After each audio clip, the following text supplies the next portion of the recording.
The orange haze of late afternoon bathed the streets of Riverview in a glow that felt almost too peaceful to be real. Miles Grant adjusted the air conditioning in his charcoal gray sedan, eager to leave the day's chaos at the office behind. The soft hum of the engine and faint jazz on the radio felt like an escape, until the world exploded in blue and red. The police siren sliced through the calm. Miles's eyes flicked to the rear-view mirror. A patrol cruiser was locked on him like a predator to prey. He eased over to the curb, his pulse steady, though his brows pulled together in quiet confusion. From the cruiser emerged Officer Dean Halvorson, mid-30s, buzz-cut, the type of posture that screamed, "I own this street." His badge glinted as he approached, one hand resting on his duty belt. "License and registration," Halvorson said, not a greeting but a command. Miles handed them over without protest, his movements deliberate, calm. "Do you know why I stopped you?" Halvorson asked, leaning in slightly. "Not exactly, officer," Miles replied, his voice smooth, even polite. "You rolled through that red light back there," Halvorson said, though there was the faintest hesitation, like even he wasn't sure that was true. "I slowed before the intersection," Miles answered, meeting his eyes briefly. "But I understand." Halvorson lingered, studying him, the air thickening between them. The traffic stop no longer felt like a traffic stop. "You're not from around here, are you?" "I moved here a few months ago." "My address is on the license," Miles replied, but the officer's mind was already moving somewhere else.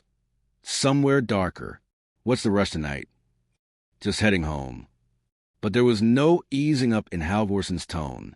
His gaze held suspicion like a dog, refusing to let go of a bone. Then came the shift. "Step out of the car for me," Halvorson ordered. Miles tightened his grip on the steering wheel, his face still calm. "Is there a specific reason for that, officer?" "Don't make this harder than it has to be." Miles stepped out. The officer sized him up, broad shoulders, tailored suit, polished shoes. Nothing about him screamed threat, but Halvorson wasn't looking for the truth. He was looking for a reason. Hands on the hood. "For weapons?" Miles asked, his voice holding just enough disbelief to cut through the moment.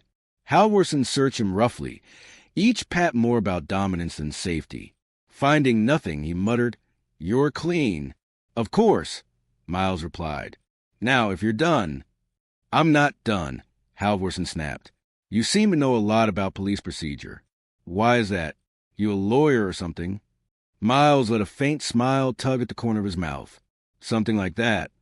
Halvorson stepped closer, crowding his space. "You think you're smarter than me? Think you can talk your way out of this?"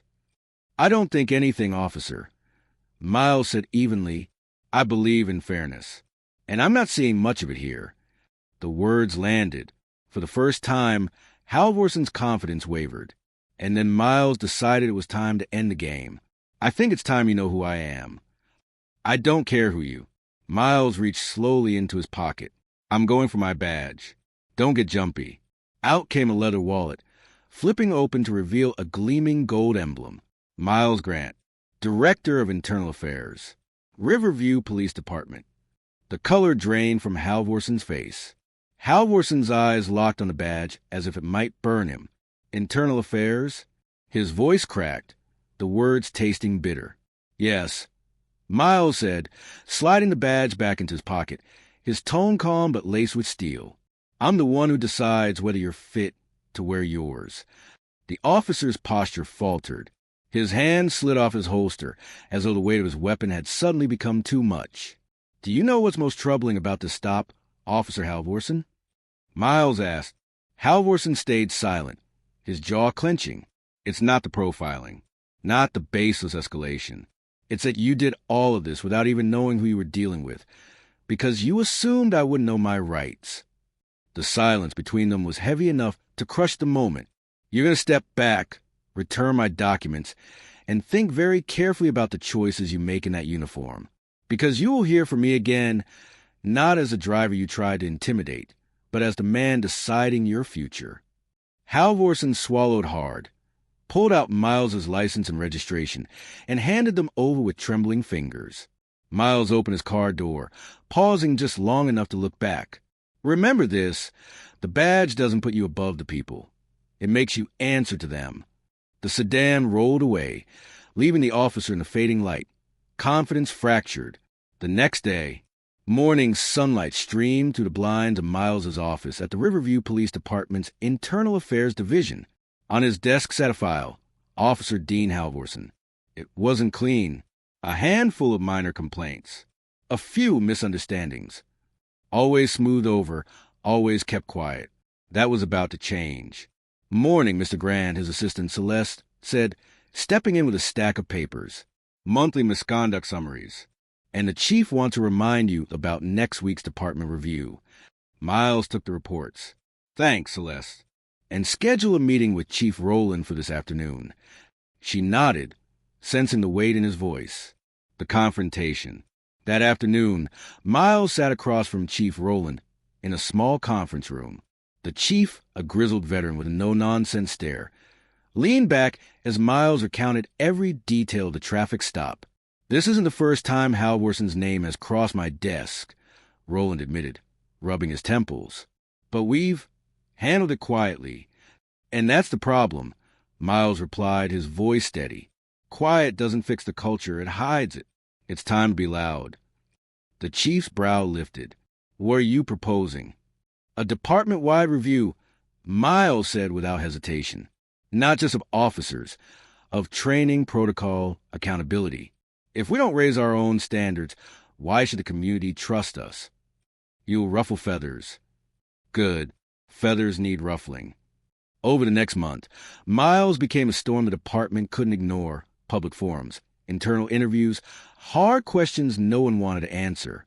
Halvorson faced a disciplinary hearing. Miles didn't hide his involvement, locking eyes with the officer across the table as evidence was read aloud. The suspension was inevitable, but Miles knew that was just a spark.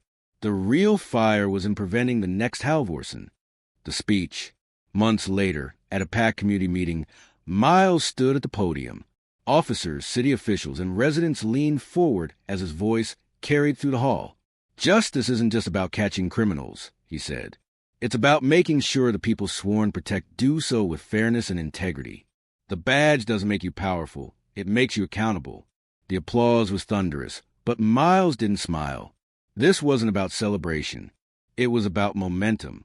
As he stepped down, he caught the eyes of several officers in the crowd. Some were skeptical, some hopeful.